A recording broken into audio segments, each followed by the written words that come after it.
it's being gentle with ourselves and allowing ourselves to go through those stressful times, but having that basis. I still went for a walk every day, still got most of my healthy food in, but I realized I did have to recalibrate a little bit. I think it's really important for everyone to remember that you are never going to meet the beauty standards, ever.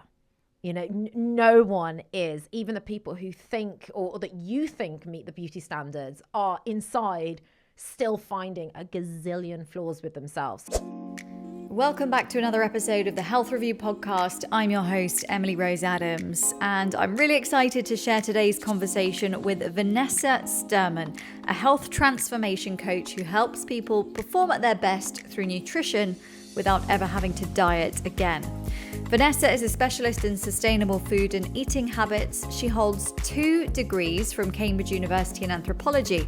And with her background as a sustainability and behaviour change consultant, she's uniquely positioned to guide real, lasting transformation. In this episode, Vanessa shares some brilliant food and recipe ideas, talks about why it's better to focus on adding nourishing foods in rather than taking the things you love out. And she busts a few common food myths along the way too. Vanessa has certainly left me feeling motivated to make some tweaks to my own lifestyle, and hopefully you'll feel the same way too.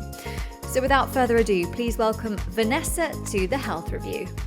Vanessa, thank you so much for coming on. It's lovely to see you again, because we actually crossed paths like just over a year ago at one of the TV channels I used to work for. You were appearing to do a piece on veganuary, I remember, and you were getting quite a hard time from one of the anchors because I was doing the news, but one of the main presenters was kind of very against veganism. And I remember he was kind of challenging you a lot, and you were just so delightful with your delivery and so charismatic, and you bought some amazing snacks for everyone. So we had a good kind of catch up in the green room, and it's lovely to see you again. Thank you for coming on. Oh, thank you for having me. And I think I did win that presenter over with the nice food as well. And sometimes you expect to get this hard time when it comes to veganism, which is not deserved at all. In the end, there's some amazing food, really fantastic for your health. And what I want to encourage more people to do is eat more plant-based whole foods. And you don't have to be vegan to do that. There's really something for everyone. So if everyone can try and take a bit out of that, that would be fantastic. I think that's what you did a really good job of, just to kind of simplify the messaging, because veganism's become quite a divisive topic.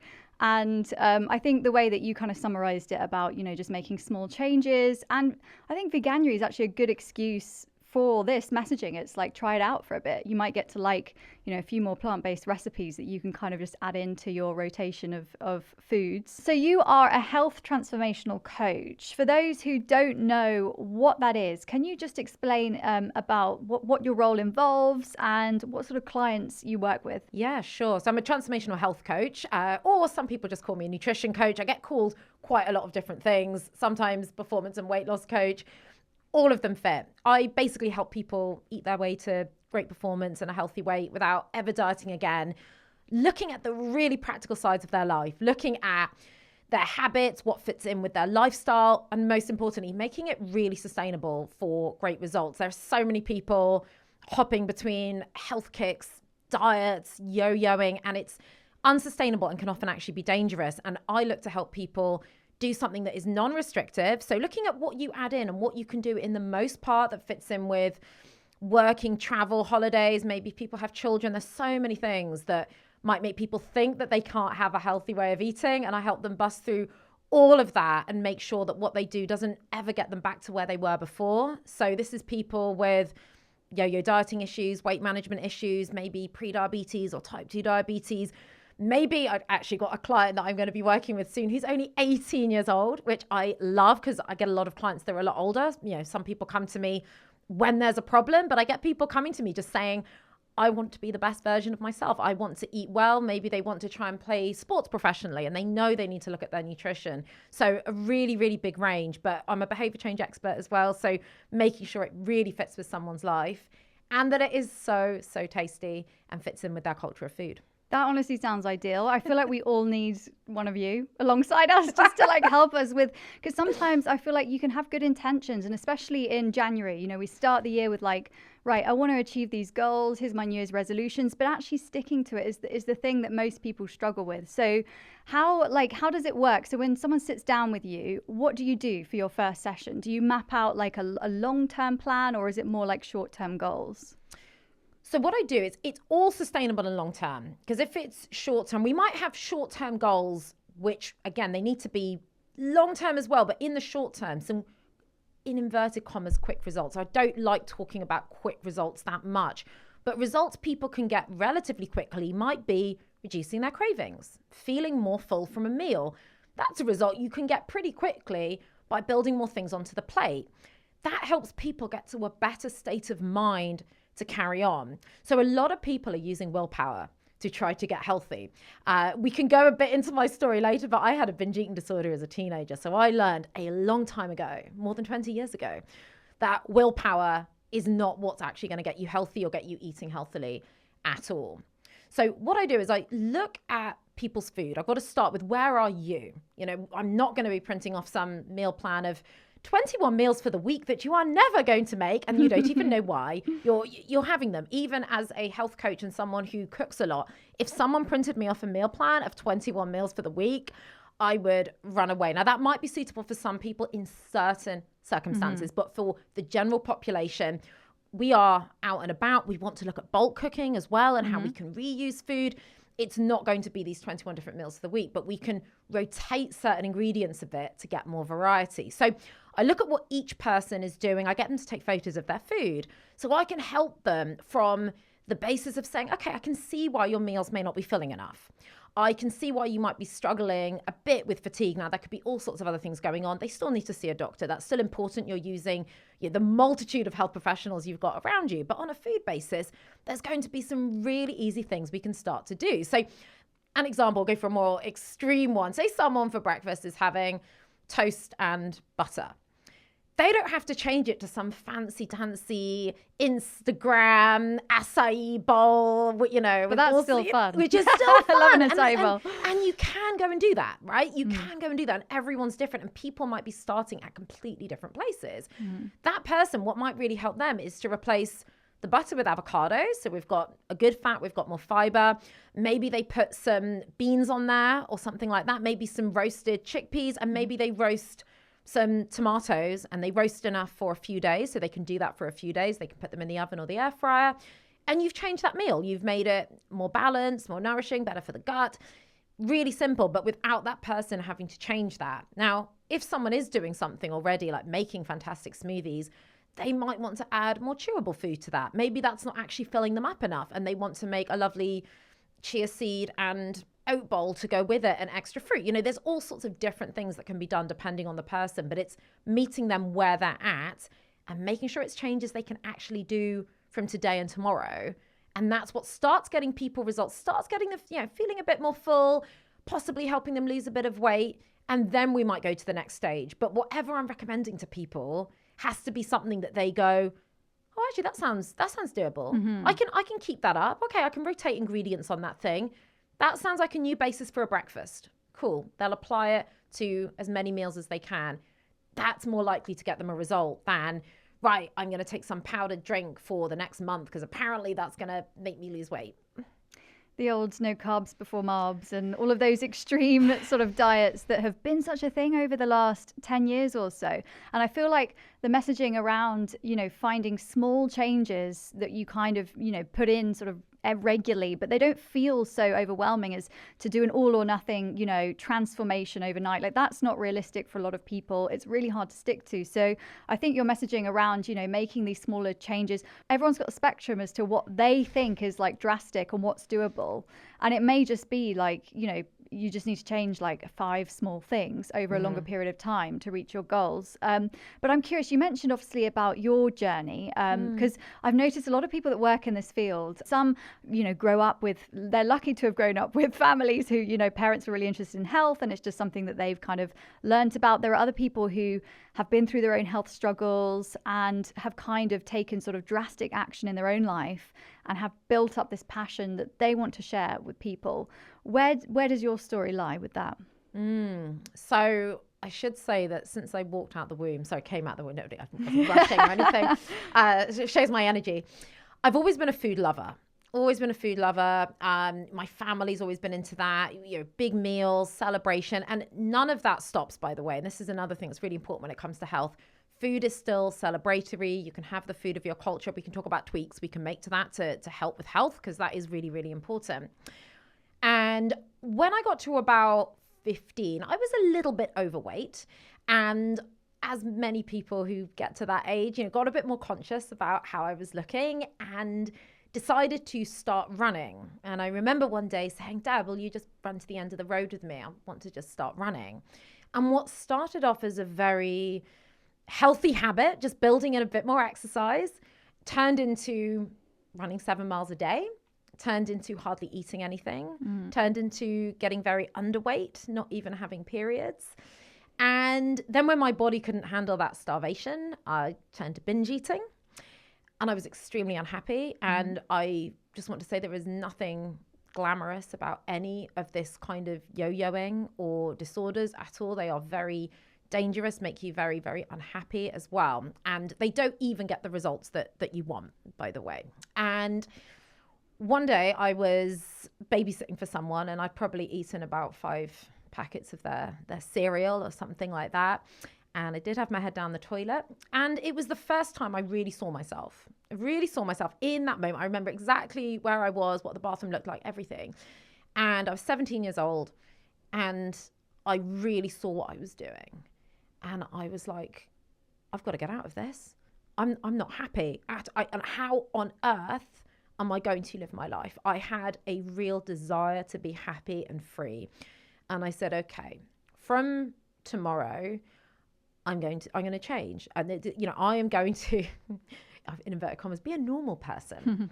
Turned out I had no idea what there is no normal, but supposedly what that looked like. Well, what does regular, apparently healthy eating look like? And I asked myself a set of questions.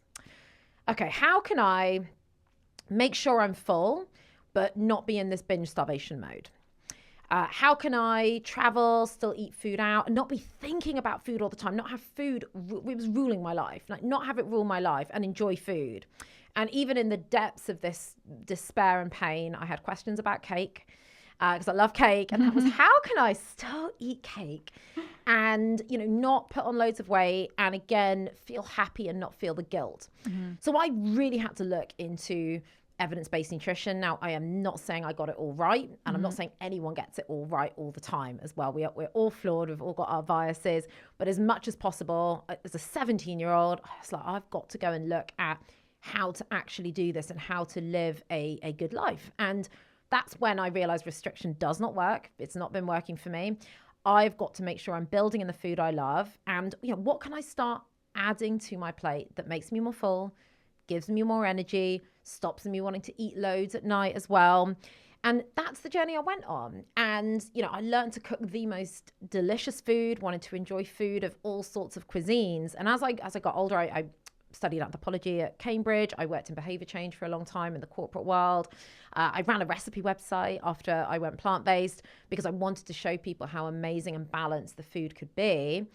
And that's how I ended up getting here after, helping people for years unofficially, then realized actually loads of people, and I'm, by the way, I'm not an eating disorder specialist in any way. So I don't help people who've got eating disorders. I help people who just want to eat more healthily, lose some weight, maybe, or have good weight management, not be dieting, possibly help with getting, something in to help prevent health conditions as well.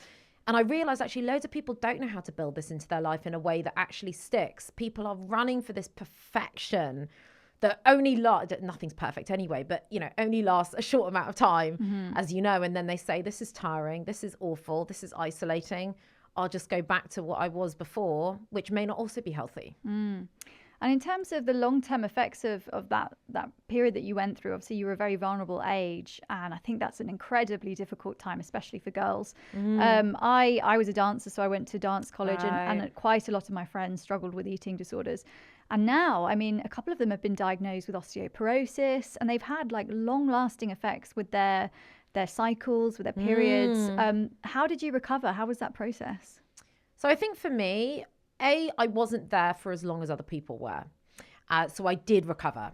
And it was absolutely fine. I didn't put as much, do as much damage to myself as unfortunately other people do. So I was absolutely fine, focused on reasonable exercise, not going mad with that, really made sure I was eating healthily, non-restrictively, what I needed. So I was lucky enough to not be trapped for too long. But yes, I think it's really important to bring up the long-term impacts that this can have, because I think some people think, oh, this is a solution to help me look the way I want to look. It has horrendous implications mentally, physically, and long-term for people. And we're seeing a lot more like misinformation now online, which is turning into quite a concern. And with that is also kind of the whole skinny craze feels like it's come back. We're seeing a lot of kind of scary content in that field. Is that concerning to you? Yeah, it's really concerning to me. I think it's really important for everyone to remember that you are never going to meet the beauty standards, ever. No one is. Even the people who think or that you think meet the beauty standards are inside still finding a gazillion flaws with themselves. So I would love it, that if anyone listening, because I know people are really struggling, that, really not to judge yourself based on whatever those beauty standards are, because they are always changing. It was skinniness back in the 90s and noughties, and then it was, have a massive bum and a tiny waist. All these things, we can't shape shift like this. It constantly changes as well. It's crazy. Exactly, meaning that we're never going to meet this standard. And it is worrying how this has come back as well, and unhealthy habits. And I do worry about certain influencers who, look like they really are too thin as well. And, people really want to maybe copy exactly what they eat in a day. And I think if you're going to do something like a what I eat in a day video, I think it can be helpful if you nuance it. And I think this is the problem with the misinformation.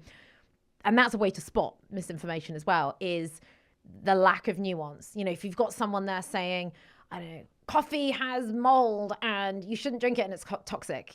Just things where you're just being told something's toxic. There are so many benefits to coffee. Things like that, it's just misinformation. Or this thing spikes your blood sugar, therefore it's bad. Actually our blood sugar going up and down is a normal process. Or taking one small thing that you think about a food, or one ingredient that's in a food, oh, this now makes it toxic and bad for you. Or just being told there's a long list of ingredients on this packet. If you look at a list of ingredients on a packet, again, that in itself does not make the food bad. There are some ingredients on a packet that could be herbs and spices. You can get these amazing sort of vacuum-packed packets of beans that are, already flavored, and there might be, lots of different herbs and different kinds of beans. There might be a little bit of sugar in there or something, but that having a long list of ingredients, those ingredients are mostly really, really good for you. And that is going to be a really helpful addition to someone's diet. And instead they're told, well, it's got a long list of ingredients, or I can't pronounce an ingredient in it. There are some ingredients I can't pronounce necessarily. Doesn't mean they're bad for you. So this is a good point, I guess. So it's about kind of being measured with our approach to this stuff. Perhaps this black and white messaging, we're seeing studies that show one thing and then they show another. So it can be a bit confusing. I think if you're not a health expert, you're not a doctor or a scientist, you do go through stages where you think, gosh, what am I doing? Seed oils are terrible, but then they're totally fine. You should only cook with you shouldn't cook with olive oil. You should cook with avocado oil. And I think we go round and round in circles. And sometimes it feels like the truth sort of lies in the middle. Sometimes we're cutting out things that actually might be quite beneficial to us. Yes, exactly. And I think when it comes to doing your own research, this is where you have to be really careful, because most people can't interpret studies. Now, there are some fantastic doctors and influencers online who do an amazing job at interpreting the studies. They are fantastic to follow, because most people will not be able to read those studies or find the flaws in those studies or have time to do that. So there are fantastic doctors, and maybe we can put some links in the show notes of some of the ones that are really, really great to follow, who are nuanced about this sort of thing and can debunk someone else's video and say, they've picked a study that had really key flaws in, or had a tiny sample, or whatever it was, that other people may not pick up on. So we have to be careful with where we get our information. And there are loads of people breaking down these studies for us, which are fantastic. Dr. Michael Greger is a really, really good example of one, again, with the nuance, and someone who also says, and there's a lot of great doctors out there who'll do this, who'll say, I've changed my mind on X, Y, Z. You know, it's important. If someone's able to change their mind on something, really, really great sign. On the seed oils front, I do want to So debunk controversial. this. It's become this really controversial thing. There is nothing wrong with seed oils. Now, this does not mean you need to go and drink a bottle of seed oil. Or the problem with oil, it's one of the most calorie dense substances that we have. It's lacking fiber, so it doesn't really fill you up. So in many ways, it's not something that we want to be having huge amounts of, but we know that there is absolutely nothing wrong with seed oils. Some seed oils are actually beneficial for us. They are a great switch away from butter. We know that's a great switch. I think I'd advise someone to go butter to olive oil rather than butter to seed oils, but they can be really, really fantastic. But do we want to eat a load of French fries, deep fried in sunflower oil? There's nothing wrong with the fact there was a bit of sunflower oil or a little bit of it. But of course, we know those French fries, there's a lot of oil on them. That's not going to be so great for you. Doesn't mean you can never eat them. But we are not saying that French fries are now really, really healthy because of that. So it's that nuance of, if we're just cooking in a little bit of oil, we're not smothering it, across all of our food. That's not the point to tell people now go out and drink seed oils. It's if there's a bit of seed oils in your diet, it might even be beneficial for you.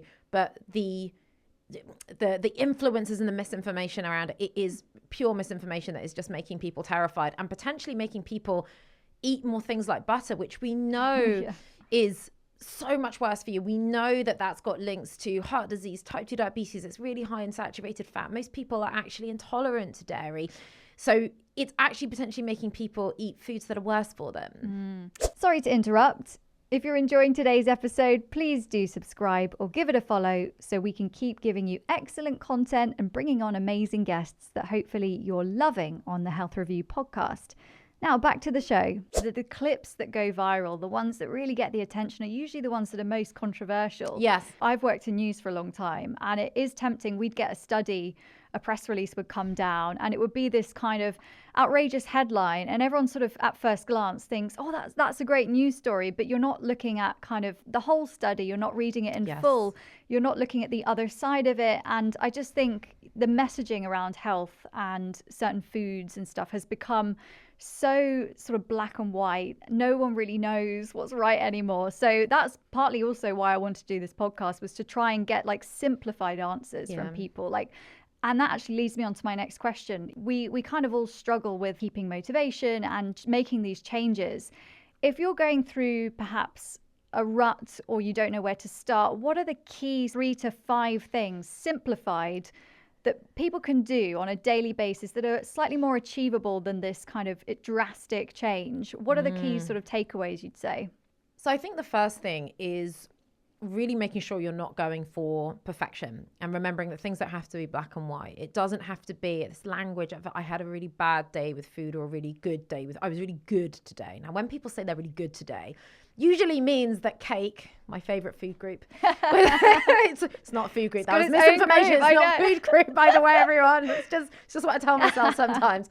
Usually means I didn't have anything like that I probably enjoy. Now, I'm not saying you should, actively go and try and eat cake. That's not what I'm saying.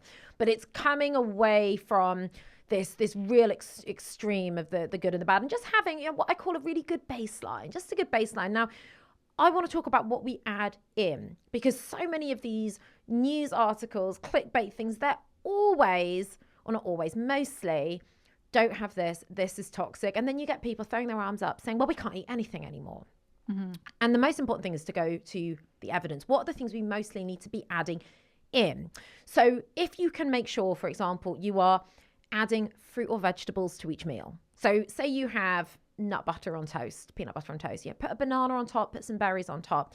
It's just small things. And make sure you have frozen fruit in the freezer. So make sure you have the tools around you to do things. That's a really important thing, because we all go through difficult times, ruts, and we need ways to support us. If we have the tools around us, so that would be, right, have I got some Tupperware in the cupboard that's really, really good, that is clip locked so that I'm not going to have a curry accident in my bag? That is really important. These really small things that could put someone off ever bringing lunch out again if their Tupperware tips up in their bag and they make a mess. Find stuff that is sealed and does not fall out. Do you have a thermos if you maybe make a soup or a smoothie to take out with you? When you go and buy tin tomatoes for your bolognese, lentil bolognese in my case, which is lovely. A great way of getting in more legumes and beans and lentils. Are you buying up lots of those tins so at least your house is stocked with that kind of thing? Do you have lots of tins and beans and lentils? Do you have some different types of nuts in your house, and do you have enough of them? The stuff that takes a long time to go off, have you put those tools in place? So that's one of the first things that I'd recommend. The other one is making sure you're doing some things like bulk cooking. Do not put yourself under pressure to cook all the time. Again, have the Tupperware there so you can put it in the freezer. Make some things, whether it's a curry or that lentil bolognese. Have it ready so you can go, oh, actually, we've got that in the freezer. And think about adding. So think about, what else can I do to make my life easy? This could actually be buying some vegetable soup from the supermarket and then thinking about what you add to it. Right, I'm going to add some extra beans into it. I'm going to get some teriyaki tofu to have on the side and some extra greens. It's that adding, so getting that lovely balance of fruit and veg on each meal, forms of protein. And, I really encourage people to eat more plant protein because it's so good for you, excellent for your gut, associated with reduced risk of disease, great for your performance. So adding in more of those beans and lentils and maybe tofu, getting in some really, really good fats from nuts and avocado, and getting in complex carbs. And this can be as simple as, okay, I might be in a rush, but I've got some nuts in my bag so I can have a handful of nuts and seeds a day. I've got a banana that goes in my bag. I'm going to add those frozen berries to my breakfast, even if they have to go in the microwave first. It's just those little habits that you can do every day that will make a huge difference. And then when you're less in a rut or you're less busy, maybe you go and try some more recipes. So really, it's all about convenience, isn't it? Which totally makes sense with our lifestyle now. Like, everyone's so busy and jobs and everything's crazy. So I agree with you. And actually, these are some of the habits that I've been trying to implement myself. And I feel like when you've got those kind of basics at home as well, like the tin chickpeas, and you've got things in the freezer, frozen veggies, that you feel like you can always just whip something together really quickly, which I think is also, it makes it feel less overwhelming because you just know, I've got some healthy things I can kind of, it doesn't have to be too complicated. And I think, again, you see on Reels, all of these like amazingly complicated plant-based meals that these incredible chefs are doing, and they look beautiful and they're very inspiring. But the reality is most of us just don't want to be doing that on a daily basis. So I completely agree with you. And even things like, trying to find a gym, if you want to go to the gym, finding somewhere really local or like right next to your work, just trying to find patterns which make it more likely that you're actually going to stick to it, and trying to make it as convenient as possible. It's completely right. And it doesn't look the same for everyone. People have different amounts of time. I encourage people to start falling in love with cooking, but some people really hate cooking. I do think everyone needs to have that as a skill. But we can do things to differing amounts. You can be traveling a lot. I give my clients options for travel lists, things you can, just put in the suitcase, or even things that you might choose in an airport instead. That everyone's experience going through an airport is different. Someone says there's nothing healthy in an airport. And I'm like, I've walked through that same airport. So let me help you show what might be a better option as well. And then when people realize, oh, actually, I could have gone to Wagamama's or something. I'm not saying everything in there is really healthy, but there will be vegetables, rice, tofu dishes, miso soup, more filling food that might be better than them going to a burger joint or something like that. You can still go to a burger joint, but that might be something for more when you're on holiday or when you've chosen to do that. Go and have some amazing Asian style food that might be a bit more balanced. Take some roasted chickpeas in your bag for the plane. Take some fruit with you. You can take this food with you that will really, really help. It doesn't all have to be cooked at home, and it can look different for each person. So some people love takeaways. Some people want to completely avoid takeaways because of the cost as well. And yes, it can cost quite a lot. But what's an amazing trick with takeaways, again, it doesn't have to be either I have a healthy meal or not. Get a takeaway. Get the thing that you probably won't cook at home. What is the thing that you're like, oh, that is a deliciously made Thai curry that I'm not very good at making at home, right? Cool. Pick that one, you've got that. Do you need to buy the rice that goes with it, or can you cook whole grain rice at home and put some in the freezer as well? Or even have some in the freezer you can pour boiling water over and defrost. It's going to save you $5, because let's face it, rice from a takeaway is about £5. Yes. Can you steam up some greens or make a quick bean salad to go with it? Great. And that dish that you got from that takeaway might now stretch 2 meals because you've added this other stuff that's making it more balanced, healthier, etc. And now your curry might stretch 2 meals, which is going to save you some money. So it doesn't have to be black or white. Either I get the takeaway or not. Takeaways can still be part of our life. I love a Thai takeaway. Just saying. Don't we all? I got married in Thailand and I'm obsessed with Thai food now. Nice. Yeah. Me too. I'm curious to know. So it seems like more and more people now are struggling with food intolerances. Perhaps we don't know for sure, but there's lots of evidence suggesting that could be something to do with the gut microbiome and using too many sort of chemicals and things like that. What would your advice be for people who are really struggling with, they think they've got food sensitivities, they're having flare-ups, sort of IBS type symptoms? That can be quite a difficult place to be, where you are almost afraid to eat certain foods. Yeah. And the process of eliminating stuff and then bringing it back can be quite sort of long-winded and stressful. I'm talking actually because I've had my own experience with this just recently. I found out I had a SIBO, small intestinal bacterial overgrowth, but I was displaying a lot of symptoms of food intolerances and IBS-y type stuff. And I went through this treadmill for almost a year of like cutting this out and then introducing that back. And then every time sort of feeling disappointed that I hadn't found the thing that was triggering it.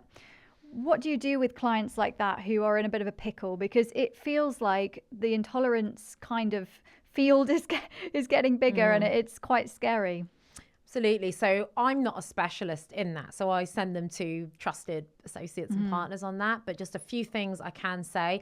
And I'd love to introduce you to one of them because they can talk about this in amazing detail. So first of all, please don't diagnose by listening to influencers on Instagram who, you know, tell you all sorts of things. Oh, it's because you've got parasites in you. Take this product that's like £500 a month. Please don't listen to that. Please go and see a dietitian. And, you know, I'm really happy to recommend a couple as well for people. They can actually help you figure out what's going on. It may not be one food. It might be a group of foods. It doesn't mean restriction forever as well. Now, restricting things for a really long time, and that sometimes gives people short-term results because they cut so many things out. That is not necessarily good for you long-term as well. So it's very important we have that variety, especially of plant-based foods, for our gut microbiome. So using a specialist, who means you don't have to take a year to figure that out, is really, really important. It's also important to stay away from some of those dodgy tests online. Go and see someone who actually knows what they're talking about when it comes to any form of testing and elimination diets as well, because you're going to waste even more money on these tests through the post that might just tell you to cut out a load of things and they don't have scientific basis to them. But like I said, it's an area that I would send someone to, you know, I can help them with lots of other things. And if there are foods they can't have, then we can look at, you know, making sure that on a practical level that they're getting as much variety as possible, even though they can't have those foods. But I would want them to be going to a dietitian who can actually help with that. And I send people to, like I said, some trusted associates on that. And in terms of, you know, achieving those goals longer term, we all have periods of time, you know, where we kind of lose our motivation, or we have a health blip or a bit of extra stress at work. And I think for a lot of people, you can kind of let things slip a little bit. And then you go so far that you just think, oh, F it. Like, you know, I'm done with this, you know, routine that I've been on for so long. What do you do with clients who are perhaps facing some kind of crisis of motivation? Yeah, I think this is a really important question because life has a lot of stresses. It has a lot of difficulties, and I have them as well. And you know, I can talk about some of my own experiences as well. I'm not, you know, I am definitely not perfect at all. It is good to have this is why I like people to have a baseline and help build in structures that are very hard to go back from. So when people start adding more of these foods to their nutrition, they're reducing their cravings, they're feeling good on these certain foods, they understand, actually, if I just add a bit more of this to my plate, I can add in more beans here, I'm going to bulk cut these few things, or I know some of these convenience things I can do, right, I'm just going to buy the carrot and coriander soup from the supermarket, and I'm going to add the beans, it's going to go in the microwave, and I'm going to get a ready-made salad to go with it and some nice avo on toast. Really simple. When they know these sorts of things and we've got a different baseline, when the times of stress come, they are not oscillating so much. You know, if you don't know exactly what you're doing and you don't have like even those tools at home, what do you stock up on? And when you build habits, so when a habit for you is, I don't just buy, and get back to these tins of tomatoes, I don't just buy 1 tin of tomatoes. I buy 4. And maybe different people, different abilities. Maybe I carry them home because it gives me a little bit more exercise, I'm really sweaty by the time I come home from the supermarket. It's not a pretty sight, but I feel good from it. That's my choice to do that. That may not work for you. You might want to get everything in the car. Maybe you've got family to feed. Different things you can do. But when you start having those habits of, right, I pick up 4 of them, not 1, you're starting to make your life easier at home. So when those stresses come, or maybe you have in your bag, I've actually got it in my bag right now, is a little Tupperware pot of roasted edamame beans and roasted chickpeas. So that if I'm out and about, and I might still buy some food out, but I'll maybe eat some of those and a banana. That'll give me more fiber, more protein, more nutrients, and then I'll still eat something out as well. But it saves a bit of money. It means if I'm eating something else not as healthy, it's like, cool, I've still added other stuff.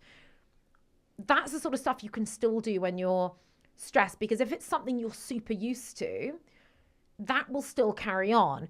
But if you haven't got that foundation in place, the moment you're stressed or a little thing happens, you're going to struggle. But if it is second nature to add those things to your plate, you'll do it.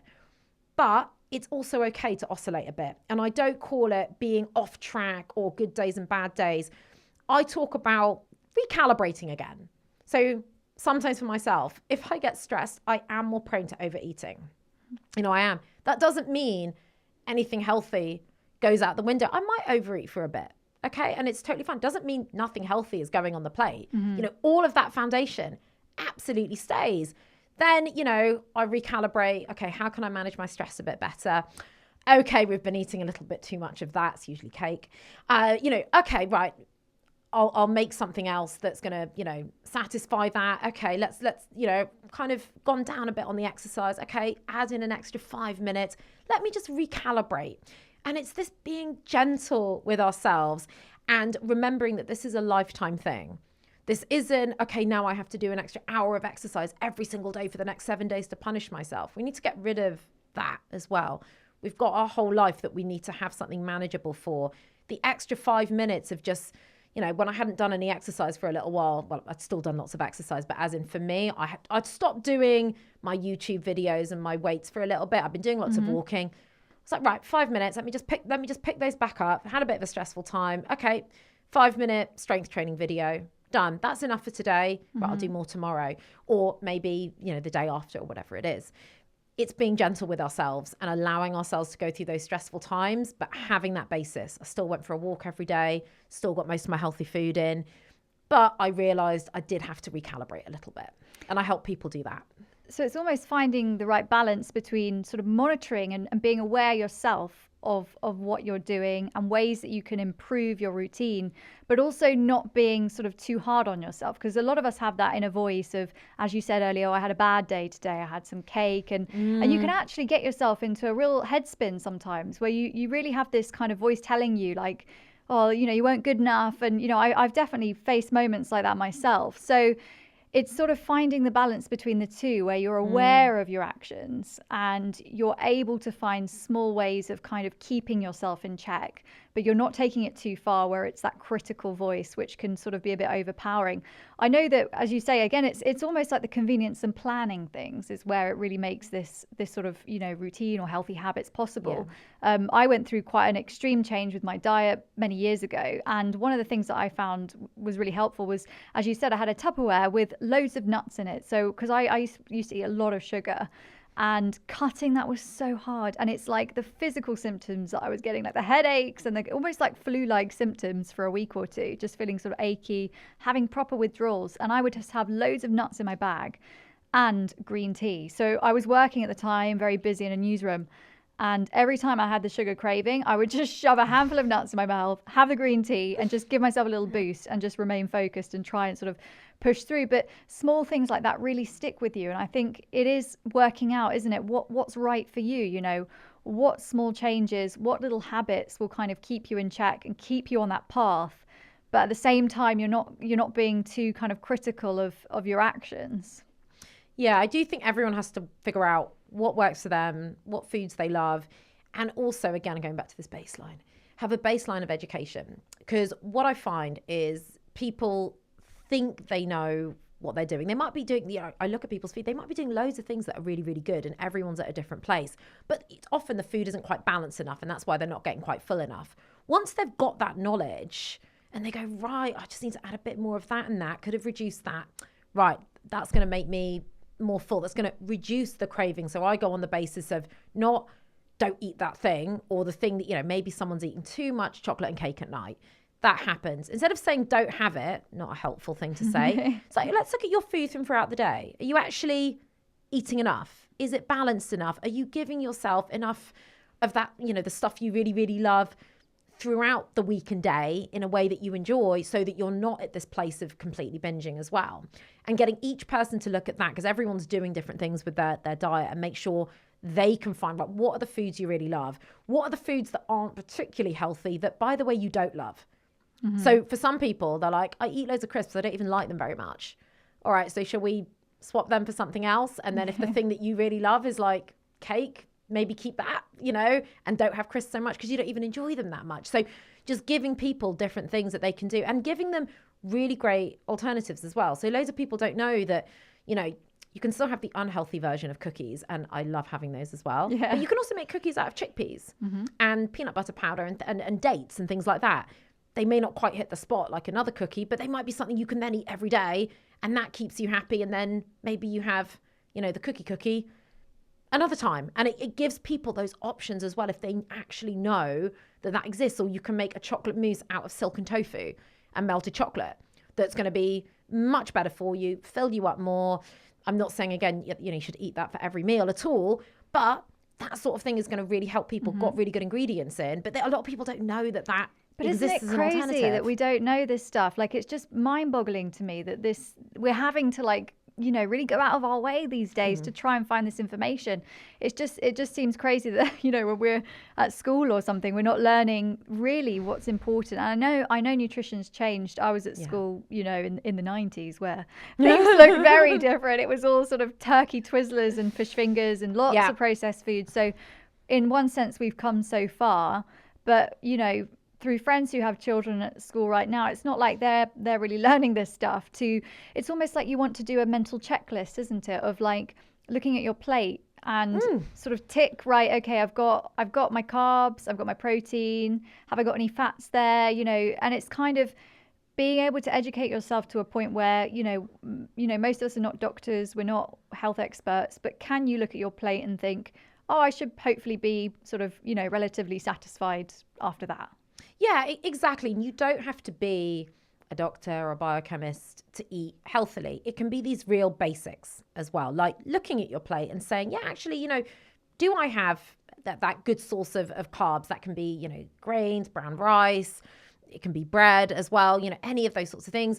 Do I have protein? Of course, I'm really championing beans and lentils. Everyone can build in more of these. They are really fantastic for reducing our risk of disease, keeping us more full.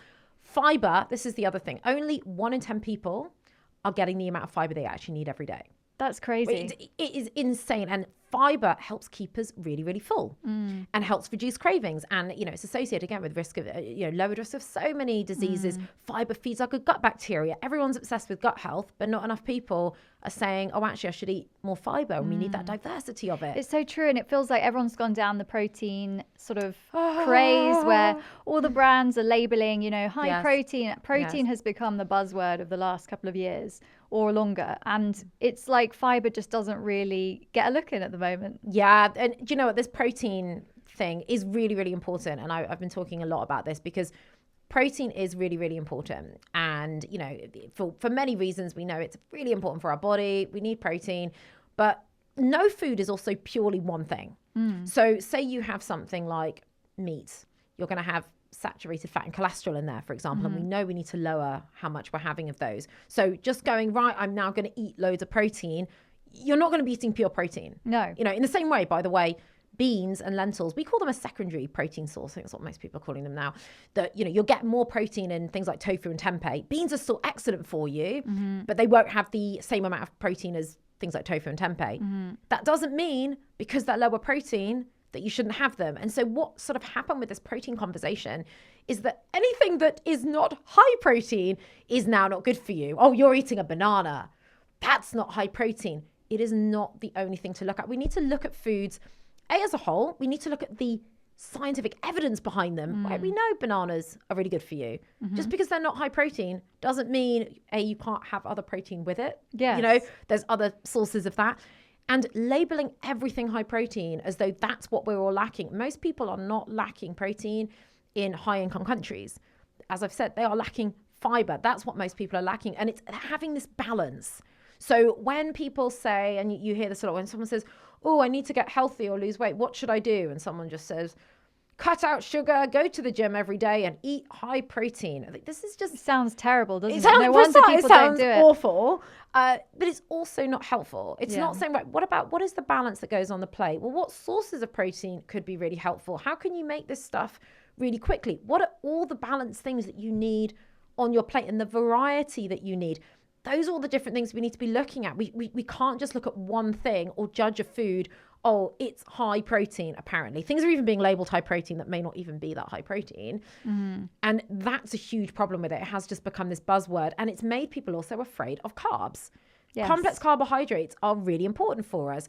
If someone just ate one big plate of pasta, so, well, that's not a balanced meal. So people might say, oh, I ate that and I was really hungry. Or I put on weight. It might have been covered in a big cheese sauce. In balance, maybe you make, and I love this is a quick one to do, you have your pasta and you can make a quick sauce by zizzing up silken tofu. So that is the tofu that's in a packet on the shelf that's silky, and it makes it creamy. So you can use that instead of cream, and it's got protein in. Whiz that up with some garlic, some herbs, a little bit of salt and pepper, and then make that as your pasta sauce instead with some of those some of the pasta, some beans, loads of veg on the side, and a bit of avocado or something. And you've got a more balanced meal. It's got pasta in, it's got carbs in, it's got your protein, it's got some fats, it's got, lots of veg. But that's counting different things on the plate. Have I got a bit of variety? Have I got those different things in the balance? It's not judging on, is this meal now high protein or not? Yeah, and with your clients, if you were to open their fridge, how many different types of fruits and veggies, on the note of obviously fiber, how many different types do you think we should be aiming for each week? So the research has shown recently a good aim is this 30 plants a week. And that's a really, really nice aim. And that can sound intimidating. And that's on the basis of, we want to feed our gut bacteria with fiber, and we get different types of fiber. And, that's really helpful. Now, these different plants, they also have lots of different nutrients. So there's so many benefits to having this variety. But 30 sounds like a lot, but it doesn't have to be. Now, we want to be building in fiber and this balance as much as we can every day. But this includes fruit and veg. It includes whole grains, nuts and seeds, our beans and lentils. So say for breakfast, you have oats with chia seeds and some linseed. That's also called flaxseed. And you have some berries on the top and maybe some other kind of fruit, maybe a cut up orange, and you have some walnuts or something like that. I didn't count properly, but what have you covered? Like 7 at least in there. So that's done. Maybe you make I often have a green smoothie with my chewable breakfast. So smoothies can be really, really fantastic. Good idea to have with chewable food, because chewing is good for our gut. So I might have a bit of a green smoothie with that. That's got some different veggies in as well. Maybe you have a 3-bean chili or something in the evening with some brown rice and some other veg. There's these easy ways of getting all of these in, and the herbs and spices also count towards your plant points. So you could probably cover off 30 in a. I'm not saying now this is a competition to cover off 30 in a day. You do you. Yeah. So it can be very simple as, buy a bag of mixed nuts if that's going to help you get more of a variety of nuts in, for example. It's funny because 30 seems like a big number, but actually when you put it like that, it's not really, is it? Like it's not, but it is about where everyone's starting. And what's easy for one person may not be for another. And I'm very careful, even with my own experience. I would never say, well, look, if I did XYZ and I did it this quickly, you can too. That is not fair, and that is not taking into account the different issues each person has, the different lifestyle, their different levels of education, accessibility, all of those sorts of things. But everyone can make a change that maybe works for them, that could literally just be, I'm going to start off by adding a handful of nuts. And a quick tip, if you go and buy broken nuts, they break in your mouth anyway. they're a bit cheaper than the whole ones often. So go and check in the supermarket for different, you know, sometimes the baking section might have cheaper nuts than another section. Check online. Doesn't have to be really, really expensive. But everyone can make these small changes that work for them. And one of the reasons I wanted to help people with these tools and building it into their life and making it easy was that I didn't want someone to have to spend as long as I spent on it. I realized that people are struggling. There is all this misinformation. And if I can help people to do that a bit quicker and make it easy and simplified and where they are, like for someone to finish either the result of a session or a program with me, and just for them, they're just adding more to their plate and they feel more full and they're enjoying their life more. It might be a different result for someone else. Maybe they have, lost more of the weight they wanted to lose. Someone may not necessarily lose all the weight that they want to lose. Maybe that was a goal that wasn't realistic, but they feel better. Maybe they're not so much in danger of type 2 diabetes. Everyone's got a different goal. And that's why I think it's really important that we're not comparing ourselves to influencers or even your coach or anything like that, or other people. Or but it's really easy for like my husband to whatever it is that people have. Sometimes you'll have couples and they'll say, but it's so much easier for him or her, whatever. You're different people, and everyone's coming at this sometimes with a different background. And if someone's got huge amounts of diet mentality, maybe for them it's just a massive result that they're not scared of having that bit of birthday cake at a party, and they feel fine from it and didn't feel the need to eat the whole cake. They've actually gone, I'm just going to enjoy 1 or 2 pieces, and I was happy. I didn't feel guilty. Just them not feeling guilty is such a wonderful result. That's so amazing. And it must be really nice for you to sort of see that process, really rewarding. And thank you for coming on today, because I feel like you've given us some really good actionable pieces that we can take away. Simple ways to, I guess the messaging is really trying to find simple, sort of productive ways that are maybe not too drastic, practical things that we can add into our routine. So I'm going to go home and actually think about ways that I can improve my daily routine. So thank you so much, Vanessa, for coming on. It's been lovely catching up again. Thank you. Lovely to catch up with you too.